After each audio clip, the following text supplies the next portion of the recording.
Dios no tenía necesidad de nada ni de nadie. La suya es una necesidad de desahogar su amor. Todo lo que ha salido de Dios como amor debe regresar a Él como respuesta a su amor. Dependiendo del misterio divino de las relaciones entre las tres divinas personas, o sea, la generación del Verbo y lo que se dice la procesión del Espíritu Santo, que procede del Padre y del Hijo, el primer decreto eterno de su querer fue la encarnación del Verbo, nuestro Señor Jesucristo. Pero con Él ha sido eternamente querida y concebida en medio de las tres divinas personas, aquella que había de ser su madre, la Santísima Virgen. De ella, sin embargo, Dios ha hecho depender la encarnación del Hijo de Dios. María ha sido siempre perfectamente libre en su respuesta a Dios. Dios se ha jugado todo con la libre respuesta de María, solo por amor, la sola respuesta digna de Dios. Sin ella no tendríamos ni redentor ni redención, sin ella no habría habido ni una página del Evangelio.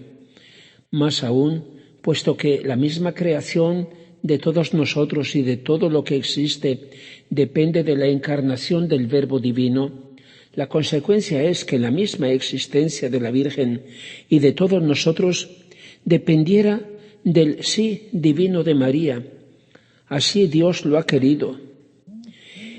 En el acto eterno y a la vez histórico de la encarnación, junto con la humanidad adorable de nuestro Señor, su amor le ha hecho concebir en Él a todas las almas, en primer lugar la de su madre, rodeándola de todos sus méritos y preservándola de toda mancha de pecado.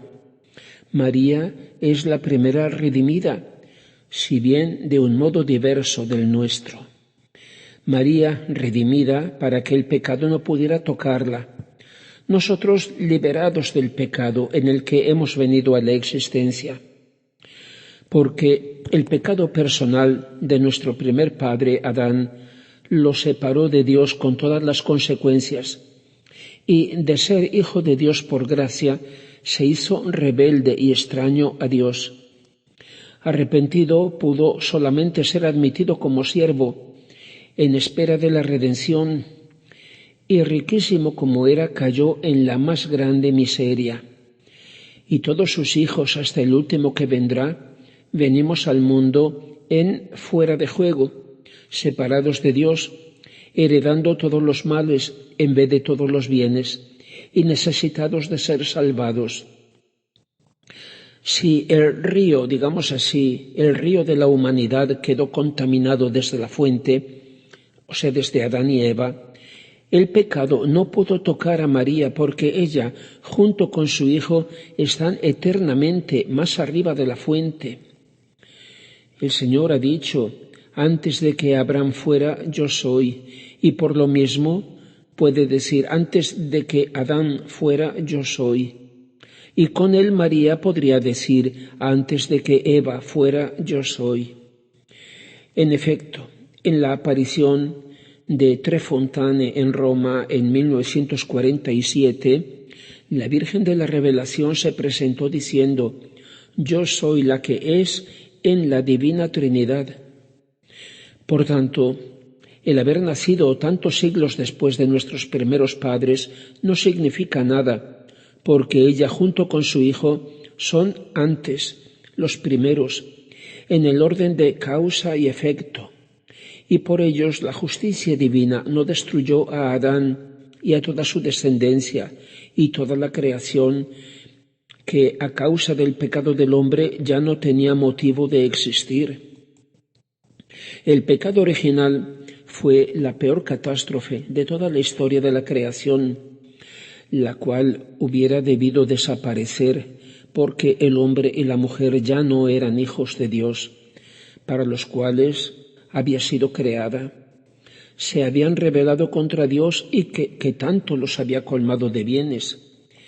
En aquel preciso instante toda la naturaleza se rebeló contra el hombre, y así, por envidia del demonio, entró el pecado en el mundo, y por el pecado entraron todos los demás males y la muerte. lo dice en el libro de la sabiduría. Sí, Dios ha creado al hombre para la inmortalidad, lo hizo a imagen de su propia naturaleza, pero por envidia del demonio la muerte ha entrado en el mundo y la experimentan los que le pertenecen. Y San Pablo dice en la carta a los Romanos: la creación misma espera con impaciencia la revelación de los hijos de Dios, pues ha sido sometida a la caducidad, no por su querer, sino por el querer de aquel que la sometió, y nutre la esperanza de ser también ella liberada de la esclavitud de la corrupción para entrar en la libertad de la gloria de los hijos de Dios. Bien sabemos que toda la creación gime y sufre hasta ahora dolores del parto, y no solo ella, sino también nosotros, que tenemos las primicias del Espíritu, gemimos interiormente esperando la adopción como hijos, la redención de nuestro cuerpo. Si Dios no destruyó la creación es porque sabía que un día se había de encarnar su Hijo, que junto con su Madre Inmaculada eran aquellos por los cuales Dios Padre creaba todo. Jesús y María un día habrían reparado el daño del pecado y nos habrían salvado a todos nosotros mediante la redención, haciéndonos ser de nuevo hijos de Dios y herederos y reyes de todo lo creado. Por eso la creación ha culminado y se ha completado cuando el Padre Celestial ha creado el cuerpo y el alma de Jesucristo, su naturaleza humana.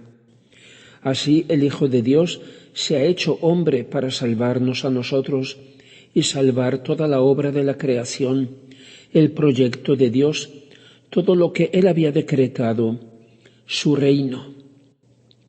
En la obra de la creación, que empezó con la palabra de Dios, hágase la luz, fiat lux, luz espiritual, los ángeles, y luz material, culmina en la creación del hombre a imagen y semejanza de Dios. No solo la creación de Adán, sino del nuevo Adán, Jesucristo, el heredero y destinatario de todo.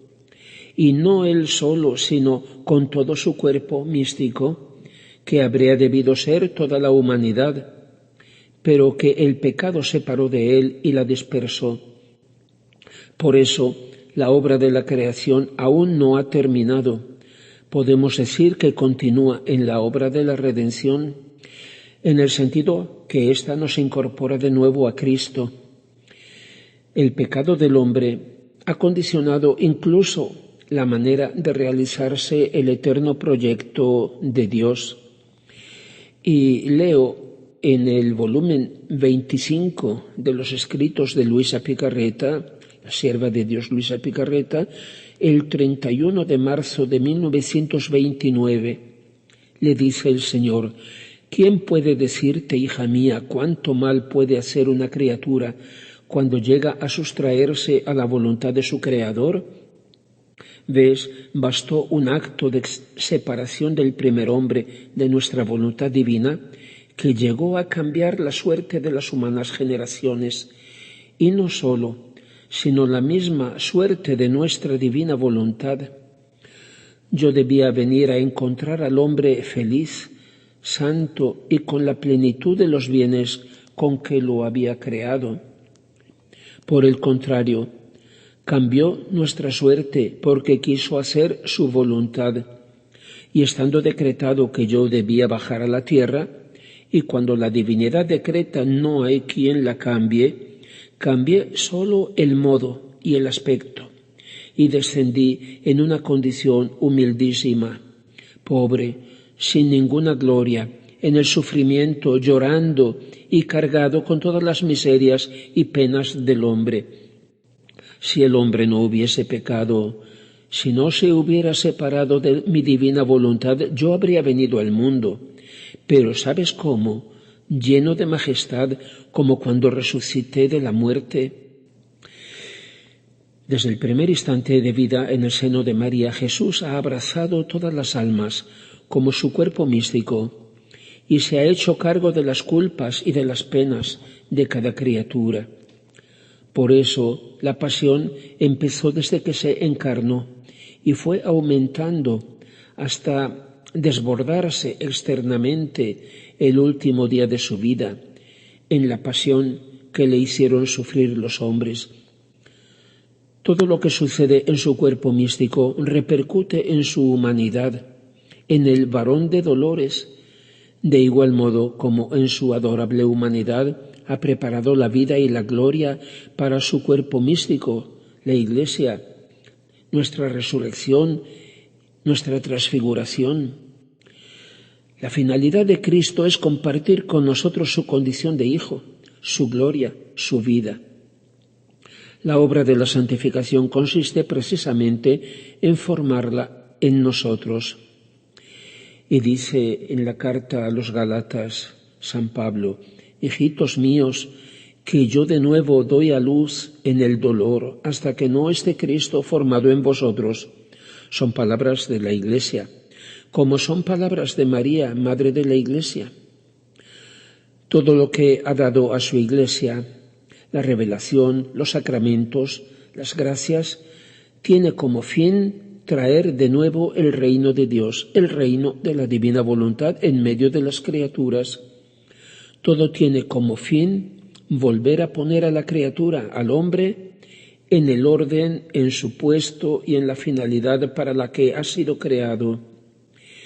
Y dice de nuevo San Pablo en la primera carta a los Corintios: ya que si a causa de un hombre vino la muerte, a causa de un hombre, él vendrá también la resurrección de los muertos.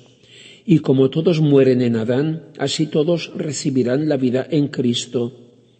Cada uno, sin embargo, en su orden. Primero Cristo, que es la primicia. Después, a su venida, los que son de Cristo. Luego será el final, cuando entregará el reino a Dios Padre, tras haber reducido a nada todo principado y toda potestad y potencia. De esa forma, todo lo que ha salido de Dios por amor ha de volver a Dios como respuesta a su amor. Así se completará cada cosa y será su reino. Gloria al Padre y al Hijo y al Espíritu Santo, como era en el principio, ahora y siempre y por los siglos de los siglos. Amén.